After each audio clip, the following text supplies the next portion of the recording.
तू जो थामे संवर जाऊं और तू जो छोड़े बिखर जाऊं। हे श्री राधा, हे वृषभानु प्रिया, आपको हृदय से प्रणाम। व्यासोच्छिष्टम जगत सर्वम। ये जो पूरा संसार है महर्षि वेद व्यास की जूठन मात्र है। महाभारत महर्षि वेद व्यास की एक उत्कृष्ट रचना है और उसी महाभारत का एक प्रसंग मुझे याद आ रहा है। जब द्यूत क्रीड़ा में पांडव सब कुछ हार गए तो उन्होंने अपनी पत्नी को दांव पर लगा दिया, पांचाली को दांव पर लगा दिया, द्रौपदी को दांव पर लगा दिया। दुशासन को आदेश हुआ, नाम ही दुशासन था, कि द्रौपदी को लाओ। जब द्रौपदी नहीं आई तो उसने बालों से खींचकर भरी सभा में द्रौपदी को रगड़ कर लाया। द्रौपदी बहुत लज्जित हुई। जब दुशासन ने उसकी साड़ी खींचनी शुरू की तो वो चिल्लाई। उसने सबसे सहायता मांगी, भीष्म पितामह से सहायता मांगी, कृपाचार्य से सहायता मांगी, जो उस सभा में बड़े बड़े महापुरुष बैठे थे उन सबसे सहायता मांगी, लेकिन किसी ने भी द्रौपदी की सहायता नहीं की। क्यों नहीं की? क्योंकि पांडव द्रौपदी को जुए में यानी द्यूत क्रीड़ा में हार चुके थे, तो सबका मुंह बंद था। वैसे भीष्म पितामह चाहते तो रोक सकते थे, लेकिन उन्होंने भी आंखें बंद कर दी। जब दुशासन ने साड़ी को खींचना आरंभ किया और द्रौपदी को यह पता चला कि अब मैं क्या करूं, तो भगवान का आश्रय द्रौपदी ने ले लिया। भगवान श्री कृष्ण का आश्रय द्रौपदी ने ले लिया। और लौकिक में भी यही होता है, जब हमारे लिए सारे रास्ते बंद हो जाते हैं उस समय हम भगवान के आश्रित हो जाते हैं।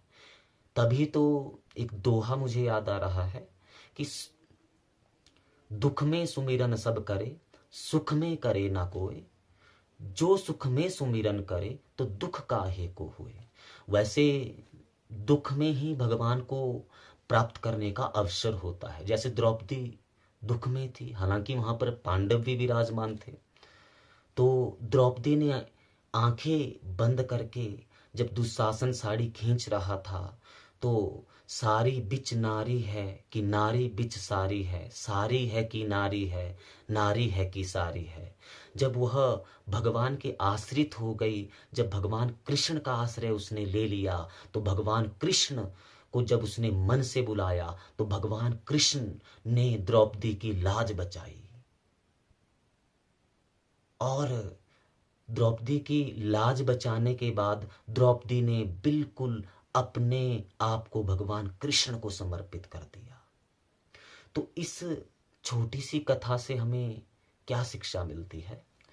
वैसे तो महाभारत एक 1.5 लाख के लगभग श्लोकों की महारचना है और ये जो कथा है ये भगवान के आश्रय के लिए है।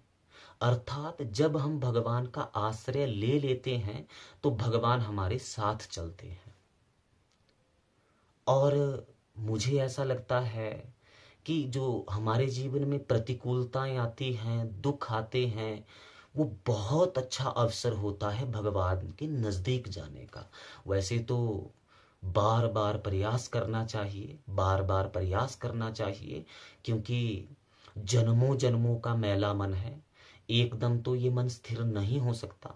हो सकता है आप खड़े हो फिर गिर जाएं, फिर खड़े हो फिर गिर जाएं।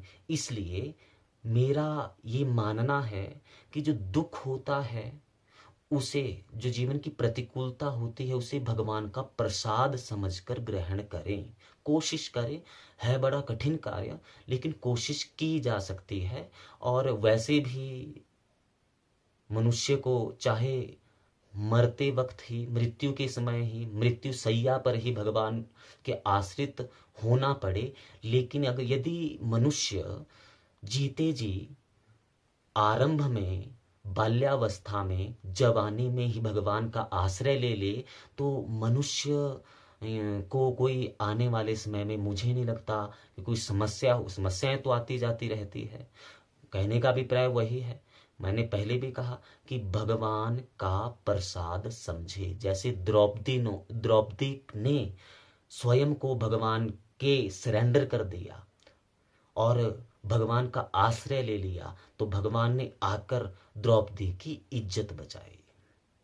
जय जय श्री राधे, श्री वृषभानु प्रिया, कृष्ण प्रिया, रम्या, राधा रानी को हृदय से प्रणाम।